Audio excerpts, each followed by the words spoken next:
The LTFRB will be opening an additional 100,000 TNVS slots following Grab Philippines' commitment to provide 500,000 jobs for Filipinos.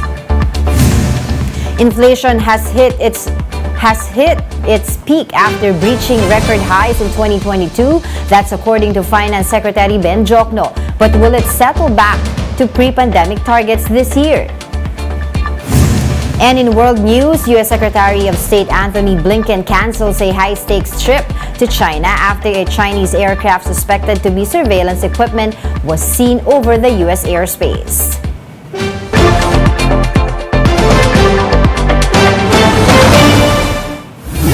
Fast, focused, and fearless. Here's everything you need to know as you jumpstart your weekend. I'm Angela Lagunsad. The Land Transportation Franchising and Regulatory Board, or LTFRB, will allow 100,000 vehicles registered under Grab to get franchises in a bid to meet public demand for Transport Network Vehicle Service, or TNVS.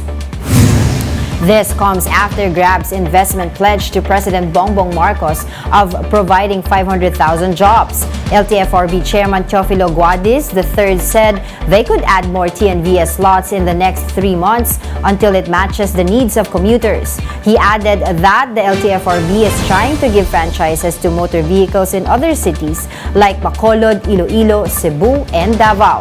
The agency will release 2 memorandum circulars detailing guidelines and qualifications for TNVS drivers. Meanwhile, the Finance Department says the country's inflation rate may have already peaked in December at 8.1%. Finance Secretary Benjamin Jocno said that he is optimistic that average inflation this year would be within the government's target band of 2.5 to 4.5%. Jocno also pointed out that things are looking brighter for the country following the strong full-year economic growth last year at 7.6%. The DOF chief said he is optimistic that the Philippines would be able to meet its target of growing between 6 to 7%. The National Economic and Development Authority Board approved several new infrastructure projects on Friday. Mobile journalist Pamela Vasquez with the details.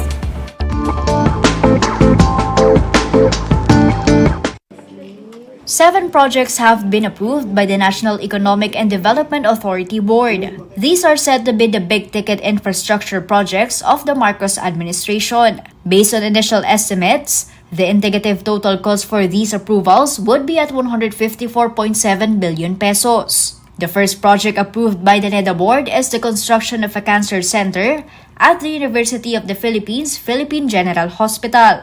This will be the first public-private partnership project under the leadership of President Bongbong Marcos. Aside from that, the NEDA Board also approved the additional 7.6 million peso budget for the rehabilitation of MRT-3. When asked if there is a possibility of a fare increase after the rehabilitation, Secretary Arsenio Balisacan had this to say. The public consideration, the public interest consideration is always high in the agenda of the government. So, hindi mangyayari yan.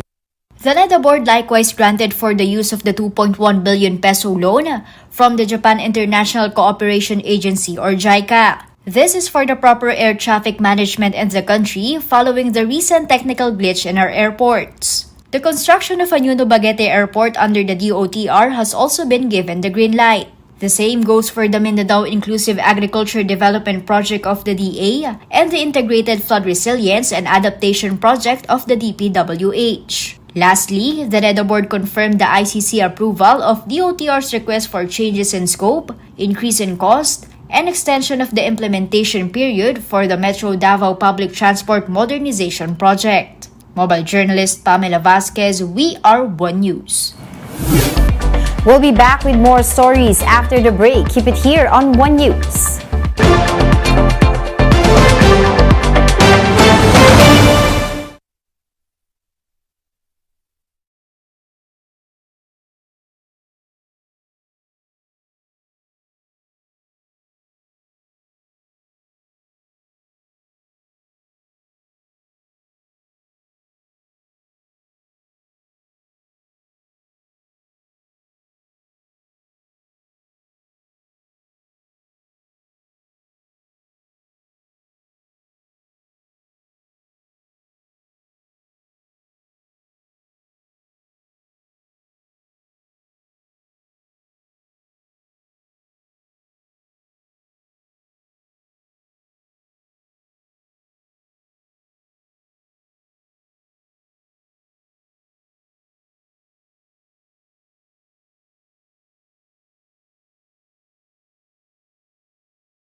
You're still watching One News Now. I'm Angela Lagunzad.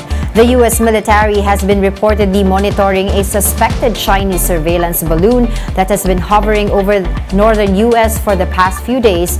More details in this video. Well, hello everybody. I am sitting in my driveway here in Billings, Montana, and right now there is a ground stop on our airport, and this thing is up in the sky, and I have no idea what it is. It's been there stationary for about the last 35 minutes.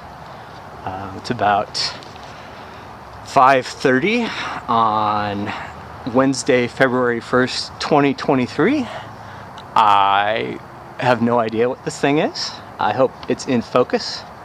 I'm shooting at it with about a 500 millimeter lens with a 2x teleconverter on it. So this is at about 1,000 millimeters right now. And for those of you who think this might just be the moon, it is not the moon. The moon is off to my right. I can see it. This is significantly smaller than the moon. All right. Again, for those of you who might think this thing is the moon, there's the thing. And whoa, there's the moon. It's not the moon. Following this, U.S. Secretary of State Anthony Blinken has postponed a planned visit to China this weekend. China had reportedly apologized for the incident, claiming that the object was a weather balloon which had been blown off course. However, U.S. officials are not buying this explanation. The Pentagon has restated its assessment that it was a surveillance aircraft. Blinken's trip has since been put off until circumstances are more, quote, conducive. A U.S. senator is pushing to remove TikTok from their app store, citing national security concerns. But how likely will this push through? Let's find out in this Bloomberg video. Could TikTok be banned in the US? Just over 2 years after the Donald Trump administration tried to force the Chinese parent company ByteDance to sell its US business, there are new legislative efforts to ban the social media app outright. 2 bills have been proposed, one in the House, one in the Senate, but it's a tricky issue. Policymakers are walking a really interesting line. Of course, they want to keep American users' data safe and make sure that there's no influence from foreign governments on users in the U.S., but they also don't want to upset a really important and increasingly powerful voter base, being young Americans who are loving and finding a lot of delight from the TikTok app. That's reflected in the mood in D.C. Daniel Flatley, a reporter for Bloomberg News, was sitting in his car a block away from the Capitol when we spoke.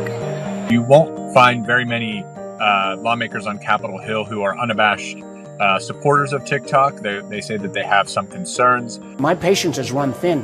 If they got a solution set, they ought to lay it out. And if they don't, I think you're going to see, if they ever get to a solution, it may be moot because individual states or Congress may act. It's not totally clear whether they have the appetite to ban it completely, because that would be taking things pretty far and could potentially be challenged in court. So we'll see how all that works out.